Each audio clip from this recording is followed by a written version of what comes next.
وأن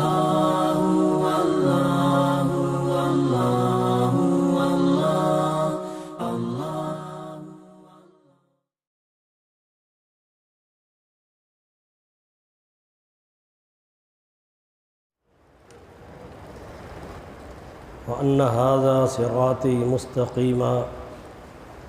فاتبعوه ولا تتبعوا السبل فتفرق بكم عن سبيله ذلكم وصاكم به لعلكم تتقون۔ اللہ تعالیٰ نے رسول اللہ صلی اللہ علیہ وسلم کو اس بات کا حکم دیا کہ آپ ان لوگوں کو بلائیں اور اللہ کے یہ احکامات پڑھ کر سنائیں۔ ان میں ایک یہ ہے کہ آپ ان کو یہ بات باور کرا دیں کہ وَأَنَّ هَذَا صِرَاطِي مُسْتَقِيمًا، کہ صرف مجھ محمد صلی اللہ علیہ وسلم کا راستہ ہی ایسا راستہ ہے جو سیدھا راستہ ہے۔ صراط مستقیم اس راستے کو کہتے ہیں جو سیدھا ہو اور شارٹ کٹ بھی ہو۔ اس لیے محمد کریم علیہ السلام کا راستہ، جس کی امامت قیادت رسول اللہ صلی اللہ علیہ وسلم کے پاس ہے، وہ ایسا شارٹ کٹ مختصر اور جنت کا راستہ ہے کہ تھوڑے سے عمل جس کی بنیاد رسول اللہ صلی اللہ علیہ وسلم کی سنت ہو، وہ عمل اللہ کے نزدیک اتنا قیمتی اور اعلیٰ ہے کہ وہ بندے کی نجات کے لیے کافی ہے۔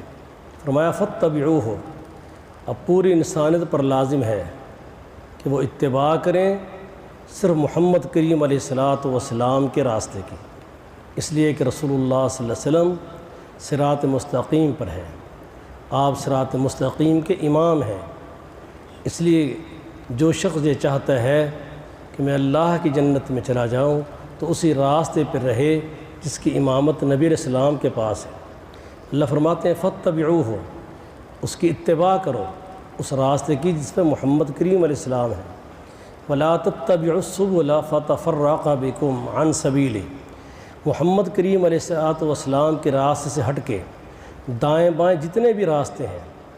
جتنے بھی مختلف طریق اور راستے تم کو نظر آئیں، ان کی تم نے ہرگز پیروی نہیں کرنی۔ سنن دارمی میں حدیث ہے، مشکوٰۃ شریف میں موجود ہے کہ نبی صلی اللہ علیہ وسلم نے ایک سیدھی لائن کھینچی، فرمایا ھذا صراطی مستقیما، یہ میرا راستہ ہے جو سیدھا راستہ ہے۔ پھر آپ نے اس راستے کے دائیں بائیں اور لائنیں اور قطاریں لگائیں، لائنیں کھینچیں، خط کھینچے، فرمایا یہ سارے کے سارے محمد کریم علیہ السلام سے ہٹ کے یہ وہ راستے ہیں جو شیطان کے راستے ہیں، اور ان راستوں پہ چلنے والا کبھی بھی اللہ کی جنت میں نہیں جائے گا۔ صحابہ کہتے ہیں ہم نبی صلی اللہ علیہ وسلم کی محفل میں بیٹھے تھے کہ اللہ کے پیغمبر صلی اللہ علیہ وسلم پر وحی کی کیفیت طاری ہوئی، صحیح مسلم کی حدیث ہے۔ تو نبی صلی اللہ علیہ وسلم کچھ دیر کے بعد جب آپ صلی اللہ علیہ وسلم پر وحی کی کیفیت ختم ہوئی تو آپ مسکرانے لگے۔ تو صحابہ نے کہا اللہ کے رسول صلی اللہ علیہ وسلم، آپ کو کس بات نے خوش کر دیا ہے، آپ مسکرائے ہیں؟ فرمایا ابھی اللہ تعالیٰ نے مجھ پر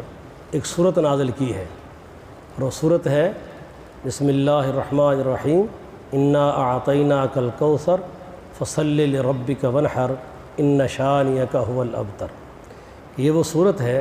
اللہ فرماتے ہیں اے محمد صلی اللہ علیہ وسلم، ہم نے آپ کو کوثر عطا کیا۔ کوثر کے دو معنی ہیں، ایک تو خیر کثیر، بہت سی بھلائیاں جو انسانیت کی خیر کے لیے تھیں، اللہ نے وہ سب آپ کو عطا کر دیں، اور ایک کوثر سے مراد وہ بہت بڑی ایک نہر ہے جو اہل جنت کے لیے تیار کی گئی ہے، اور جس پر پڑے ہوئے وہ پانی پینے کے لیے اس نہر کا، حوض کوثر کے مشروبات کو پینے کے لیے جو جام رکھے گئے ہیں، جو آب خورے رکھے گئے ہیں، وہ ایسے ہی جگمگاتے ہیں اور اتنی تعداد میں ہیں جیسے آسمان پر تم کو ستارے نظر آتے ہیں۔ اور وہ بہت ہی خوش نصیب انسان ہوگا، ہر شخص مسلمان خصوصاً نبی صلی اللہ علیہ وسلم کو ماننے والا ضرور اس حوض کوثر پہ پہنچے گا اور رسول اللہ صلی اللہ علیہ وسلم کے ہاتھوں اس حوض کوثر کا جام پیے گا۔ یہ جام جو حوض کوثر سے پیا جائے گا، یہ رسول اللہ صلی اللہ علیہ وسلم اپنی امت کو پلائیں گے۔ نبی صلی اللہ علیہ وسلم فرماتے ہیں کہ اس وقت ایک ایسا گروہ بھی میرے پاس آئے گا جس کو میں حوض کوثر کا جام دینے لگوں گا، لیکن اللہ کی طرف سے میرے اور اس امت کے ان افراد کے درمیان ایک پردہ اور دیوار اور رکاوٹ کھڑی کر دی جائے گی۔ ان کو مجھ تک پہنچنے نہیں دیا جائے گا کہ وہ مجھ سے وہ جام لے کر اس کوثر کے جام سے وہ مستفید ہو سکیں۔ تو نبی اسلام فرمائیں گے ھذا امتی، کہ یہ تو میری امت کے لوگ ہیں، ان کو میں نے پہچانا ہے۔ دوسری ایک حدیث میں آتا ہے کہ اللہ کے پیغمبر صلی اللہ علیہ وسلم آپ اپنی امت کو کیسے پہچانیں گے؟ فرمایا نماز پڑھنے کی وجہ سے جب یہ وضو کرتے ہیں تو وضو کرنے کی وجہ سے ان کے ہاتھ اور پاؤں اور چہرے قیامت کے دن چمکتے ہوں گے اور روشن ہوں گے۔ معلوم ہوتا ہے اس حدیث سے کہ وہ لوگ مسجدوں میں نمازیں بھی پڑھتے ہوں گے، واللہ عالم۔ نبی صلی اللہ علیہ وسلم فرماتے ہیں میں ان کو پہچان لوں گا اور میں یہ بات کہوں گا کہ یہ میری امت کے لوگ ہیں، ان کو مجھ تک آنے دیا جائے۔ تو نبی صلی اللہ علیہ وسلم فرماتے ہیں مجھے بتایا جائے گا کہ انک لا تدری ما احدثوا بعدک، اے محمد صلی اللہ علیہ وسلم آپ کو معلوم نہیں ہے کہ دنیا سے رحلت اور وفات پا جانے کے بعد آپ کے ان لوگوں نے کیا کیا دین میں نئے نئے کام ایجاد کر لیے تھے۔ ایسی ایسی باتوں کو، خود ساختہ اعمال کو، خود ساختہ نظریات کو انہوں نے ایسا وجود دیا اور ان کو اللہ کی شریعت کہنے لگے اور نئی نئی بدعات اور نئے نئے کام اسلام میں داخل کر دیے۔ اس لیے آج یہ آپ کے ہاتھوں، چاہے یہ نمازیں پڑھنے والے تھے، ان کے ہاتھ پاؤں روشن ہیں، چہرے چمکتے ہیں، باوجود اس ساری بات کہ میرا پیغمبر صلی اللہ علیہ وسلم یہ اس لائق نہیں ہے کہ آپ کے ہاتھ سے یہ اتنا عظیم مشروب حاصل کر سکیں۔ بعض روایت میں آتا ہے کہ یہ مشروب اتنا پاکیزہ اور اعلیٰ ہوگا کہ جو اس کو پی لے گا پھر اسے پوری آگے زندگی جو جنت کی ہے اسے پیاس نہیں ستائے گی۔ وہ جتنے مرضی مشروبات سے استفادہ کرے گا، پیے گا، جنت کے پاکیزہ مشروبات سے اپنے آپ کو محظوظ کرے گا، لیکن پیاس اس کو نہیں ستائے گی۔ اور جس کو حوض کوثر کے جام سے محروم کر دیا جائے، اگر ساتوں سمندر بھی اس کے جسم میں انڈیل دیے گئے، اس کی پیاس کبھی ختم نہیں ہوگی۔ تو یہ اس عظیم نعمت سے محروم کر دیے جائیں گے۔ تو نبی صلی اللہ علیہ وسلم فرماتے ہیں پھر میں کہوں گا فسحقا فسحقا لمن غیر بعدی، واقعی اس لائق ہیں کہ ان کو مجھ سے دور کر دیا جائے، دھتکار دیا جائے، جنہوں نے میرے بعد میرے دین امین میں اپنی مرضی کی چیزیں شامل کر کے اور اس دین کو بگاڑا ہے۔ اس لیے رسول اللہ صلی اللہ علیہ وسلم کے بارے میں اللہ نے قرآن میں کیا فرمایا کہ یا ایھا الذین آمنوا اطیعوا اللہ واطیعوا الرسول ولا تبطلوا اعمالکم، اگر چاہتے ہو کہ ہمارے اعمال برباد ہونے سے بچ جائیں، ہمارے عمل اللہ کے ہاں ایک بہت اجر عظیم حاصل پا سکیں، تو پھر اللہ اس کے رسول کی اطاعت میں رہو، اس سے ہٹ کے کوئی ایسا کام نہ کرو۔ لہٰذا کوئی ایسی چیز جو تم نیکی سمجھتے ہو،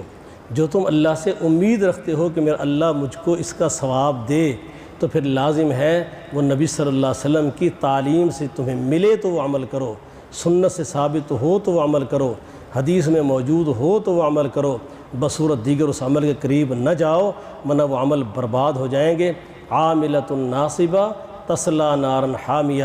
بڑے تمہیں لوگ نظر آئیں گے عمل کر کے تھکے ماندے ہوں گے، لیکن اللہ کی دیکھتی آگ جہنم میں ڈال دیے جائیں گے۔ اس لیے اللہ نے فرمایا محمد کریم علیہ السلام کے لیے کہ آپ ان کو کہہ دیں کہ یہ سیدھا راستہ، سنت کا راستہ، حدیث کا راستہ، تعلیمات نبوت کا راستہ، یہی وہ راستہ ہے جو سیدھا راستہ ہے، اس کی اتباع کرو۔ لیکن رسول اللہ صلی اللہ علیہ وسلم ہر خطبے فرمایا کرتے تھے کہ وہ خیر الہدی ہدی محمد صلی اللہ علیہ وسلم، تمہیں دنیا میں بہت سے لوگ ملیں گے جو تمہیں عبادات کے لیے، اصول و ضوابط کے لیے ایک نئے نئے طریقے دکھائیں گے، بتائیں گے یہ بھی راستہ ہے، یہ بھی راستہ ہے۔ اس کسی پر کوئی بزرگ ہے، کوئی پیر ہے، کوئی امام ہے، کوئی ماں باپ ہے، کوئی شخصیات کھڑی ہیں، لیکن جتنے بھی راستے تمہیں پیش کیے جائیں، سب سے بہترین اللہ کی رضا کا راستہ اکیلے محمد کریم علیہ السلام کا راستہ ہے۔ ماں باپ کا راستہ چھوڑنا ہوگا، بزرگوں کا، پیروں کا، صرف جتنے علماء ہیں اور جتنے کوئی نیک لوگ ہیں وہ اس بات کے پابند تو ہیں کہ محمد کریم علیہ السلام کی سنت اور راستہ بتائیں۔ ان کو یہ حق نہیں کہ وہ راستہ خود بنائیں، وہ مسئلے خود بنائیں، وہ شریعت خود بنائیں، ام لہم شرکاء شرعوا لہم من الدین ما لم یأذن بہ اللہ۔ اللہ فرماتے ہیں تم نے اللہ کے ایسے شریک کھڑے کر لیے ہیں کہ ان لوگوں نے تمہارے لیے شریعت و دین بنایا ہے جس کی اجازت اللہ نے قطعاً نہیں دی۔ اس لیے اگر چاہتے ہو کہ اعمال کی بربادی سے بچ جائیں، اگر چاہتے ہو کہ جام کوثر نصیب ہو جائے، اگر چاہتے ہو اللہ کی جنت میں چلے جائیں، تو پھر ایک ہی راستہ ذہن میں رکھیں، عبادت کے لائق اکیلے اللہ ہیں اور اطاعت کے لائق اکیلے محمد ہیں صلی اللہ علیہ وسلم، جن کی بات جنت کی ضمانت ہے۔ محمد فرق بین الناس سے بخاری کی حدیث ہے، فرمایا دنیا کے اندر اگر حق اور باطل کا فرق ہے تو اکیلا محمد ہے صلی اللہ علیہ وسلم۔ دنیا میں جتنے بھی لوگ کھڑے ہوں گے جو اعمال پیش کر رہے ہوں، وہ بڑے عظیم ہوں، بڑے خوبصورت ہوں، تمہیں اچھے لگتے ہوں، لیکن وہ سارے کے سارے اس وقت جا کر تعین ہوگا کہ یہ صحیح ہے یا غلط جب رسول اللہ صلی اللہ علیہ وسلم کی ذات اقدس کو سامنے لاؤ گے۔ اگر اس کا وہ طریق، وہ عمل، وہ نیکی محمد کریم علیہ السلام کے عمل سے تمہارے تک پہنچا ہے تو پھر تو وہ اللہ کے پیغمبر کی شریعت اور جنت اور سیدھا راستہ ہے۔ بصورت دیگر فرمایا وَلَا تَتَّبِعُوا السُّبُلَ فَتَفَرَّقَ بِكُمْ عَنْ سَبِيلِهِ، ہرگز ان راستوں پر تم نے نہیں چلنا جو مختلف راستے ہیں اور محمد کریم علیہ السلام کے طریق سے ہٹے ہوئے ہیں۔ ذَلِكُمْ وَصَّاكُمْ بِهِ لَعَلَّكُمْ تَتَّقُونَ، یہ احکامات تمہارے لیے ہیں، اگر تم ان پر عمل پیرا ہو جاؤ گے تو متقی بن جاؤ گے۔ معلوم یہ ہوا کہ متقی وہی شخص ہے جو سنت رسول کا پیروی کرنے والا ہے، جس کا جسم، اعمال، حلیہ اللہ کے پیغمبر کی سنت کے مطابق ہو۔ تو جو کوئی جتنا اللہ کے پیغمبر کی سنت سے دور ہوگا اللہ کی جنت سے دور ہوگا، جتنا سنت کے قریب ہوگا اللہ کی جنت کے قریب ہوگا۔ اللہ ہمیں رسول اللہ صلی اللہ علیہ وسلم کی اطاعت کے عقیدے، منہج اور اسی عمل پہ موت دے۔ وما علینا الا البلاغ۔